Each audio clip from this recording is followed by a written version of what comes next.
Break के बाद आपका खैर मकदम है। मुल्क में कोरोना केसेस में लगातार इजाफा हो रहा है। महकमे सेहत के आदाद-ओ-शुमार के मुताबिक आज महाराष्ट्र में 33,470 कोरोना के नए मामले दर्ज किए गए। सिर्फ मुंबई में 13,648 लोग कोरोना से मुतासर हुए हैं, जबकि 8 लोगों की मौत हुई और 29,671 लोग सेहतयाब भी हुए।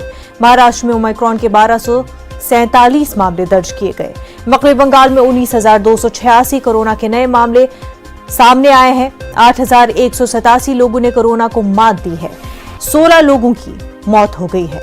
तमिलनाडु में 13,990 मुस्बत मामले पाए गए, जबकि गुज़िश्ता 24 घंटों में 11 लोगों की मौत वाक़ई हो गई है। वहीं केरल में तकरीबन 6,000 कोरोना के नए मामले सामने आए।